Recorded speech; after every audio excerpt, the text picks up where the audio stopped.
Oh, you want to get personal. Where were you born? Huntsville, Alabama, but technically I don't remember that part. Name of your first pet. Mr. Snoofers. Mr. Snoofers. That's what I said.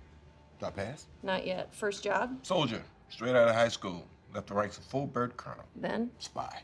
Where? It was the Cold War. We were everywhere. Belfast, Bucharest, Belgrade, Budapest. I like the bees. I can make them rhyme. Now? Been riding the desk for the past 6 years, trying to figure out where our future enemies are coming from. Never occurred to me they would be coming from above. Name a detail so bizarre a scroll could never fabricate it. A toast is cut diagonally. I can't eat it. You didn't need that, did you? No, I didn't, but I enjoyed it. Okay, your turn. Prove you're not a scroll.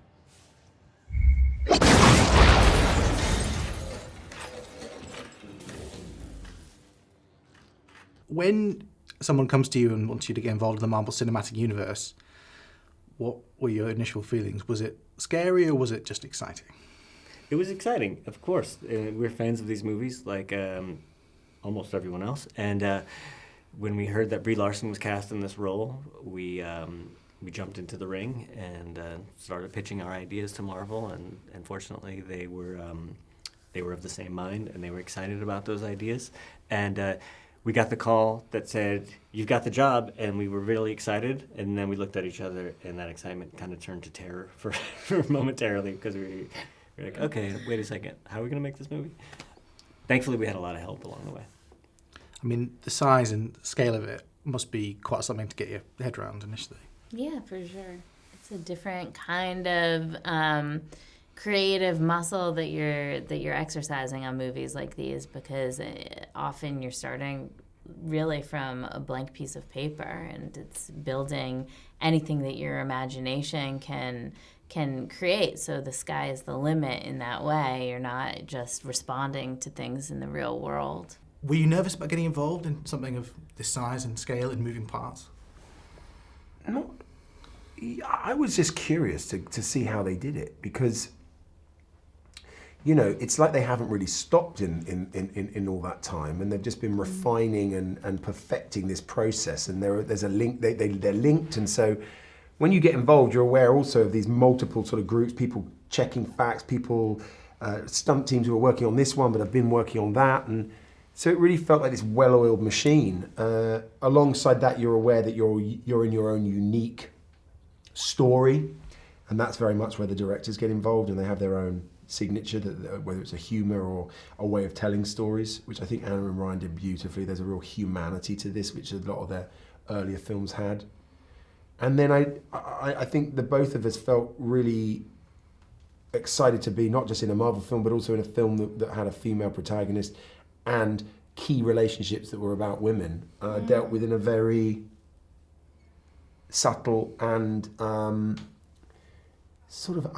well, there was just no clumsiness about it. It was a part of the DNA of the film.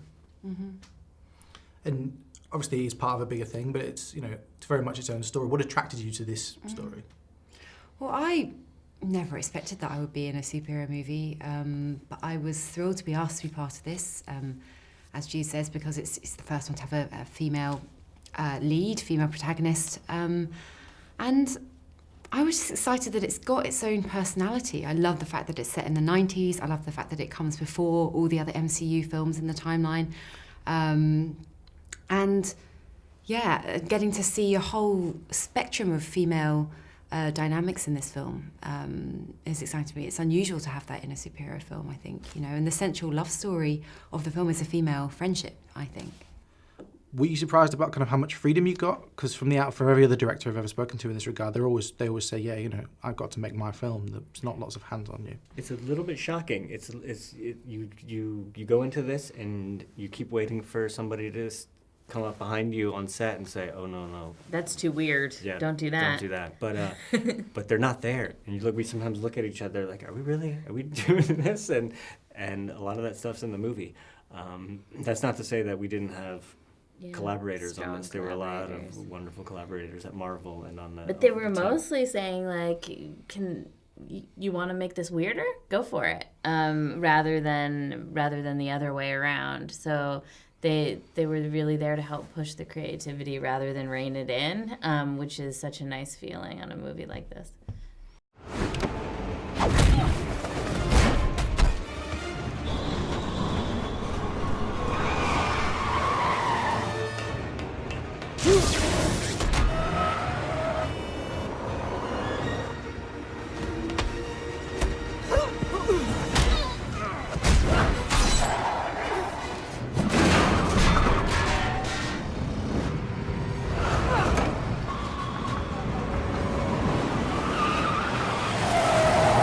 Train's heading for a tunnel up ahead. Let's greet them at the station.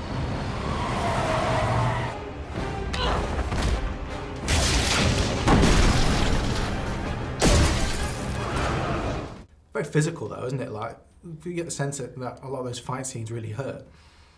They did. Yeah, they did. Those suits are pretty uncomfortable. We struggle with those a bit, but no, it was really good fun. I think this Marvel's got an amazing stunt team. They help you look like you know what you're doing, and I got to learn some new skills through it, which was great.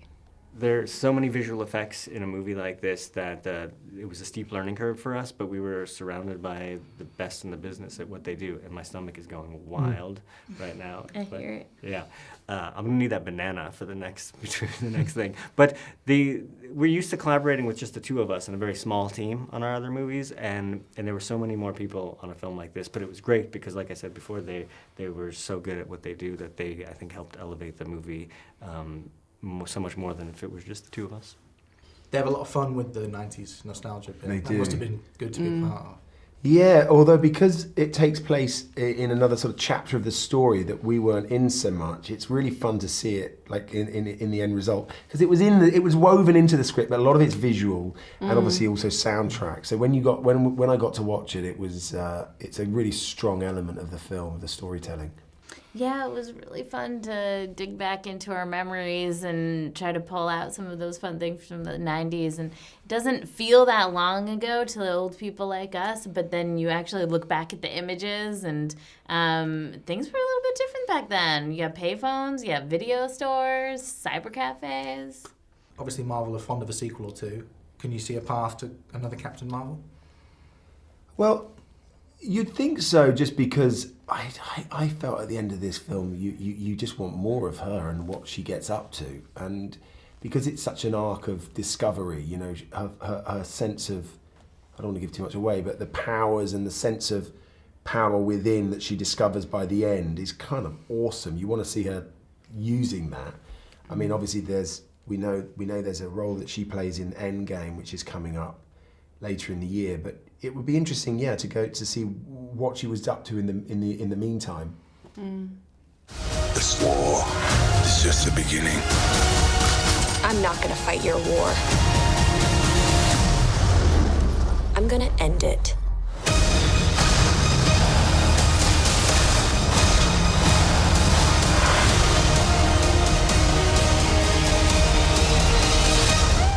Aren't you the cutest little thing? Aren't you cute?